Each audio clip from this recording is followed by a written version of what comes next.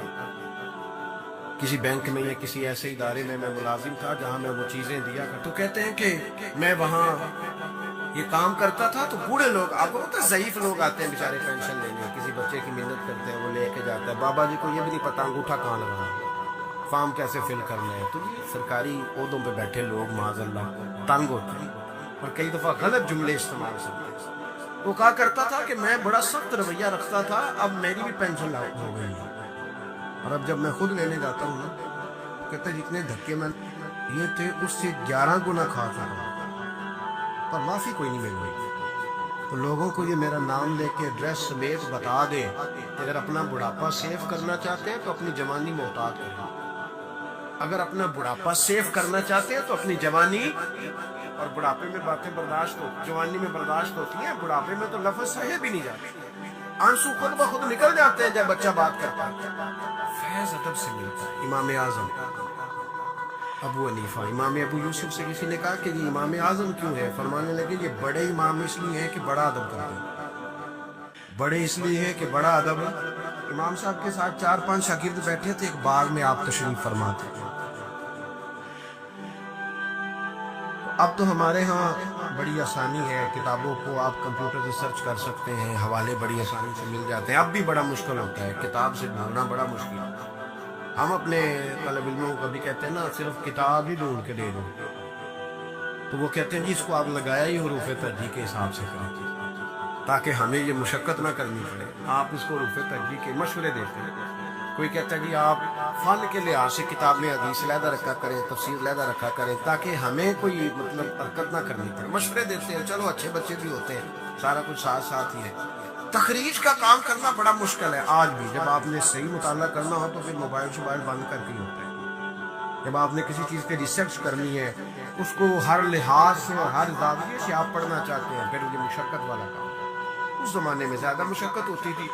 گرمی بڑی سخت تھی، تو امام اعظم رحمۃ اللہ علیہ نے 2-3 شاگرد منگا لی۔ اب بڑی ساری سہولیات ہیں، جب ہم کچھ صفحہ 2-3 صفحے محفوظ کرنا چاہتے ہیں تو اس کا طریقہ ہم یہ رکھتے ہیں کہ ہمارے پاس پنیں ہوتی ہیں، پن لگا لی، اتنے صفحے سائڈ پہ کر لیے، پھر بہت ساری آسانیاں ہیں۔ اس زمانے کے اندر بڑا مشکل ہوتا تھا، کچھ کاغذ بھی بڑا مہنگا تھا، چیزوں کو سمیٹنا، اور اگر کوئی چیز بکھر جاتی تھی دوبارہ حاصل کرنا ایک مشقت والا کام۔ امام صاحب رحمۃ اللہ علیہ باغ میں بیٹھے تھے، کچھ حدیثوں پر کام ہو رہا تھا، ان کی جو روایات تھیں اس کے راوی جو تھے وہ مرتب کیے جا رہے تھے، چیزوں پر فقہ کے اصول بنائے جا رہے تھے۔ شاید 2-4-5 شاگرد بھی بیٹھے تھے، باغ کے ساتھ کچھ بچے کھیل رہے تھے، گیند گری ایک بچے کی۔ آپ کو پتہ ہے کہ ایک بچے کی ویسے ڈیوٹی لگائی جاتی ہے گیند ہی پکڑنے کی، کھڑا کرتے ہیں نا جی پیچھے اس کو کہ تو نے صرف گیند ہی پکڑنی ہے۔ مجھے چونکہ دلچسپی نہیں میچ سے، لہٰذا مجھے زیادہ نام وام نہیں آتے کہ اس کو کیا کہتے ہیں، تو اس کو کھڑا کیا تھا انہوں نے پیچھے۔ وہ گیند اچانک آ گئی نا جب باغ میں، تو بچہ دوڑا آیا، 12-14 سال کا بچہ جب وہ آیا نا باغ میں، تو امام صاحب نے آؤ دیکھا نہ تاؤ دیکھا، امام صاحب جھٹ سے اٹھ کے کھڑے ہو گئے۔ جب کھڑے ہوئے تو وہ کاغذ جو تھے وہ سارے بکھر گئے۔ اب امام صاحب کھڑے ہوئے تو شاگردوں کو بھی کھڑا ہونا تھا، وہ بھی سارے کھڑے ہو گئے، ان کا بھی سارا سامان بکھر گیا، ٹوٹ گیا، دائیں بائیں چیزیں ہو گئی۔ بچہ چلا گیا، امام صاحب بیٹھ گئے، شاگرد بڑے ادب والے تھے، انہوں نے پوچھا بھی نہیں کیا معاملہ ہے۔ اب نئے سرے سے ساری ترتیب دوبارہ سے لگائی گئی۔ تھوڑی دیر گزری تو بچہ پھر باغ میں آ گیا. امام صاحب پھر اٹھ کے کھڑے ہو گئے, پھر ساری چیزیں بھی کر دی. تیسری دفعہ وہ پھر آ گیا, پتہ نہیں وہ کتنی دفعہ آئے گا. بار بار شاگردوں کو بھی اٹھنا پڑتا, وہ کاغذات سارے بکھر جاتے. بالآخر ایک شاگرد بول پڑے, کہنے لگے حضور یہ تو بچہ ہے, یہ 100 دفعہ آئے گا. امام صاحب نے برجستہ جواب دیا, فرمایا اگر یہ 100 دفعہ آیا نا تو ابو حنیفہ 100 دفعہ اٹھ کے کھڑا ہوگا. میں کھڑا ہوگا تمہیں تو نہیں نہ پابند کر رہا. کہ حضور ماجرا کیا ہے, کون ہے یہ بچہ؟ امام صاحب فرمانے لگے یہ میرے استاد کا پوتا ہے, یہ میرے شیخ کا پوتا ہے, میرے مرشد کا پوتا ہے. اصلا نال جے نیکی کریے تے او نسلا پاک نہیں بھول دے, ہاں بے اصلا نال نیکی کریے تے بھول کر نیا نال تول دے. یہ میرے حضرت کا پوتا ہے, اس گھر سے میں نے فیض لیا ہے. فرمایا میں نے نمک کھایا ہے, یہ کیسے ہو سکتا ہے کہ یہ آئے اور میں اٹھ کے کھڑا نہ ہوں؟ یہ 1000 دفعہ بھی آئے تو میں کھڑا ہوں. تو امام ابو یوسف فرماتے تھے اس دن مجھے سمجھ آئی کہ یہ جو امام صرف امام نہیں, امام اعظم ہے نا, کہ بڑے اس لیے ہے کہ انہوں نے ادب بڑے بڑے کیے, انہوں نے اکرام بڑے بڑے کیے.